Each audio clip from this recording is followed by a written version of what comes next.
Bismillahirrahmanirrahim. Assalamualaikum warahmatullahi wabarakatuh.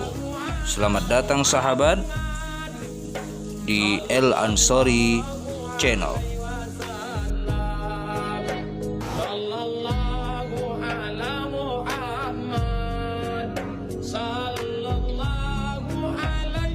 Apa kabarnya sahabat? Semoga sehat dan mudahkan segala urusannya. Kisah Sayyidah Zainab radhiyallahu anha, istri Rasulullah sallallahu alaihi wasallam, part yang pertama.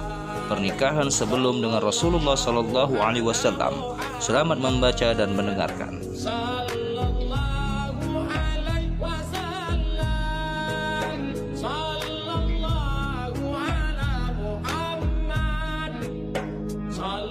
Zainab binti Jahsy radhiyallahu anha. Zainab binti Jahsy bin Ri'ab al-Asadiyah, kunyahnya Ummul Hakam. Bapaknya adalah Jahsy bin Rabab bin Ya'mar bin Sabrah bin Murrah bin Kathir bin Asad bin Khuzaimah.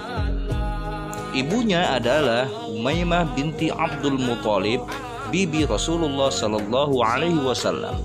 Zainab termasuk barisan pertama yang masuk Islam dan dia ikut hijrah bersama Rasulullah sallallahu alaihi wasallam ke Madinah.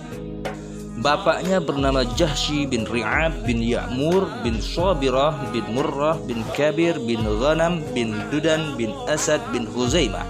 Ibunya Umaymah binti Abdul Muthalib, bibi Rasulullah sallallahu alaihi wasallam. Tahdhibul Asma 1936, Tahdhib At-Tahdhib 4725, Al-Isabah fi Tamyidis Sahabah 7667. Awalnya bernama Murrah, kemudian Rasulullah sallallahu alaihi wasallam merubah namanya menjadi Zainab. Al-Isabah fi Tamyidis Sahabah 7668. Saudara-saudaranya adalah Abdullah bin Jahsy, Ubaidullah bin Jahsy, Abu Ahmad bin Jahsy, dan Hamnah binti Jahsy. Abdullah bin Jahsy dan Abu Ahmad termasuk sahabat. Abdullah bin Jahsy ikut hijrah ke Madinah dan syahid dalam perang Uhud. Sedangkan Ubaidullah bin Jahsy dikisahkan sebelumnya masuk agama Nasrani di Habasyah. Sedangkan Hamnah binti Jahsy juga seorang sahabat wanita. Dalam kajian fikih dia dikenal sebagai wanita yang terkena istihadah. Dia adalah istri Mus'ab bin Umair. Setelah Mus'ab bin Umair syahid dalam perang Uhud, dia dinikahi oleh Talha bin Ubaidillah. Namanya juga disebut dalam kisah Hadithul Ifki. Tahdhibul Asma 1730931. Sebelum menikah dengan Rasulullah sallallahu alaihi wasallam, sebelum menikah dengan Nabi sallallahu alaihi wasallam, Zainab menikah dengan Zaid bin Harithah. Zaid bin Harithah asalnya adalah seorang budak yang dimiliki Khadijah dan kemudian dihadiahkan kepada Rasulullah sallallahu alaihi wasallam, lalu beliau memerdekakannya. Sejak itu Zaid tinggal bersama Rasulullah sallallahu alaihi wasallam ketika beliau diangkat sebagai nabi. Zaid termasuk barisan pertama yang menerima keislaman beliau.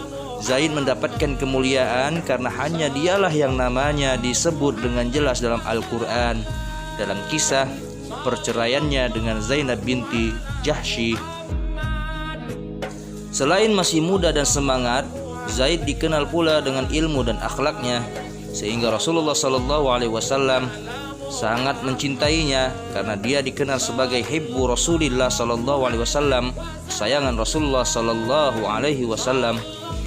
Bahkan pada awalnya masyarakat kala itu menisbatkan nasab Zaid kepada Rasulullah sallallahu alaihi wasallam, sehingga mereka memanggilnya Zaid bin Muhammad. Hingga akhirnya turun ayat dalam Al-Quran yang menyatakan bahwa Rasulullah sallallahu alaihi wasallam bukanlah bapak dari salah seorang sahabatnya. Quran surat Al-Ahzab 40.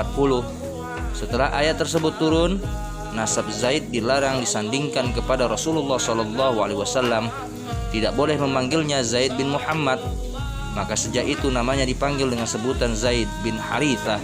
Tafsir Ibnu Katsir 6428.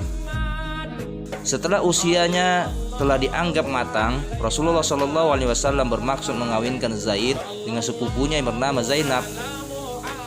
Berbeda dengan Zaid yang berasal dari kalangan budak, Zainab berasal dari kalangan bangsawan. Karena itu bapaknya sangat dihormati di kalangan suku Quraisy. Dalam hal ini Rasulullah SAW menginginkan adanya perubahan cara pandang masyarakat Arab ketika itu yang melihat derajat dan keutamaan seseorang berdasarkan suku atau ras. Sebab dalam Islam tidak ada keutamaan pada seseorang apakah orang Arab atau non-Arab, kulit putih atau hitam, orang merdeka atau budak. Akan tetapi kemuliaan seseorang di sisi Allah Ta'ala adalah berdasarkan takwa. Ketika rencana tersebut diutarakan kepada Zainab, pada awalnya dia keberatan. Berulang kali Rasulullah SAW memintanya agar menikah dengan Zaid, hingga akhirnya turun firman Allah Ta'ala, وَمَا كَانَ لِمُؤْمِنٍ وَلَا مُؤْمِنَةٍ إِذَا قَضَى اللَّهُ وَرَسُولُهُ أَمْرًا أَن يَكُونَ لَهُمُ الْخِيَرَةُ مِنْ أَمْرِهِمْ وَمَن يَعْصِ اللَّهَ وَرَسُولَهُ فَقَدْ ضَلَّ ضَلَالًا مُبِينًا. Surat Al-Ahzab. Dan tidaklah patut bagi laki-laki yang mukmin dan tidak pula bagi perempuan yang mukmin apabila Allah dan Rasulnya telah menetapkan suatu ketetapan, akan ada bagi mereka pilihan yang lain tentang urusan mereka. Dan barang siapa mendurhakai Allah dan Rasulnya, maka sungguhlah dia telah sesat yang nyata. Quran Surat Al-Ahzab 36. Tafsir Ibnu Katsir 6.421-422. Maka sebagai wanita mukminah yang taat, tidak ada jalan lain baginya kecuali tunduk kepada keputusan yang telah ditetapkan Rasulullah SAW kepadanya, sehingga terlaksanalah pernikahan yang membawa misi dan tujuan mulia tersebut. Semoga bermanfaat sahabat. Terima kasih. Wassalamualaikum warahmatullahi wabarakatuh.